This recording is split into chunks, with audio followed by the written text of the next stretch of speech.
সম্পদের নিরাপত্তা প্রদান করা। ধন্যবাদ এই পর্যায়ে আপনাকে। ডক্টর তুহিন মল্লিক। জি, উনি যেটা বলেছেন যে আসলেই আমাদের জাতিতে তো এখন সবচেয়ে বড় যে যদি কোনো বিষয়ের অস্তিত্ব খুঁজে পাওয়া যায় সেটা হবে উৎকণ্ঠা। জাতির যদি বৈশিষ্ট্য এই মুহূর্তে বলি, ভয়।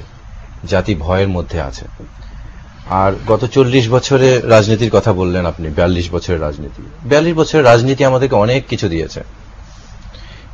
এই সমস্ত কিছু দেওয়ার পর একটা বড় উপহার আমরা পেয়েছি 2013-তে। রাজনীতি আমাদেরকে দিয়েছে কি? বিভক্ত বাংলাদেশ। রাজনীতি আমাদেরকে দিতে চেয়েছিল সোনার বাংলা, সবুজ বাংলা, সমৃদ্ধ বাংলা, ডিজিটাল বাংলা। এগুলো স্লোগানেই রয়ে গেছে। দিয়ে গেছে আমাদের কি? বিভক্তির বাংলাদেশ।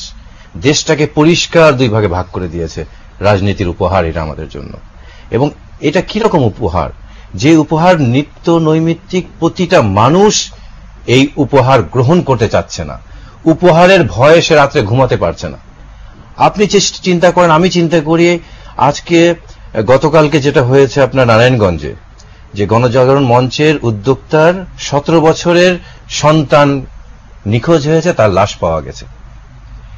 আমার আপনার সন্তান যদি নিরাপদ না থাকে এই দেশে, আমি বাইরে বেরোচ্ছি, পুলিশ আমাকে গুলি করে মারছে কিংবা গুম করে ফেলছে, কে কোথায় কিভাবে নিহত আহত হবে এই নিশ্চয়তা কারণেই। এভাবে উৎকণ্ঠা নিয়ে যদি জাতিকে বাঁচতে হয়, তার মেধা, তার মন আপনি কিভাবে বিকাশ করবেন?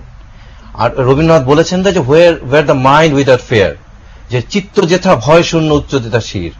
আমার তো চিত্তকেই শেষ করে দিল এই রাজনৈতিক উপহার। সেখানে আমার শির কিভাবে উচ্চ হবে? এই শিরকে তারা অবদমিত করে রেখেছে।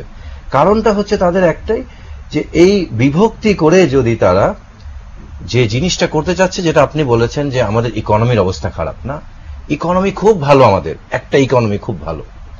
ইকোনমিটা হচ্ছে পলিটিক্যাল ইকোনমি, পলিটিক্যাল অর্থনীতি। রাজনৈতিক অর্থনীতি কিন্তু সবসময় ভালো। সেটা কি? রাজনৈতিক অর্থনীতি হচ্ছে এমন এক অর্থনীতি যে আপনি ছাত্রদল, ছাত্রলীগ, ছাত্র শিবির যাই করবেন, ছাত্র জীবনে কোনোভাবে হলে থাকবেন, পয়সা কড়ি করে চাঁদাবাজি করবেন, টেন্ডারবাজি করবেন, একসময় আপনি গাড়ি বাড়ির মালিক হয়ে যাবেন, বড় বড় পাজেরও চালাবেন, গার্মেন্টসের মালিক হবেন, হয়তো একসময় ভাগ্য ভালো থাকলে মন্ত্রী এমপি হয়ে যাবেন।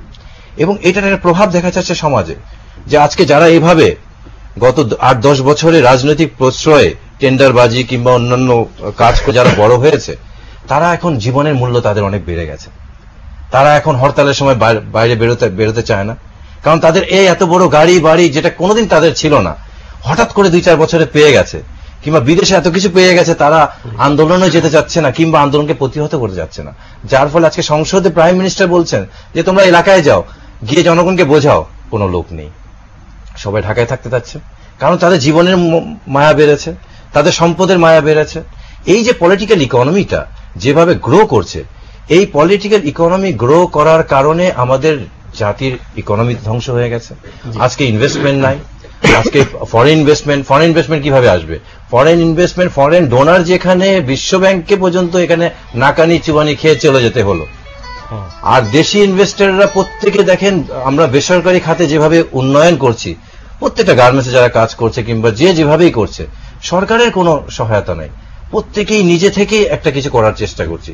সেখানেও দেখবেন ট্যাক্স থেকে শুরু করে সরকারের প্রত্যেকটা ডিপার্টমেন্ট যেভাবে তাদেরকে ধরে, গ্যাস নেই, পানি নেই, বিদ্যুৎ নেই, অবকাঠামো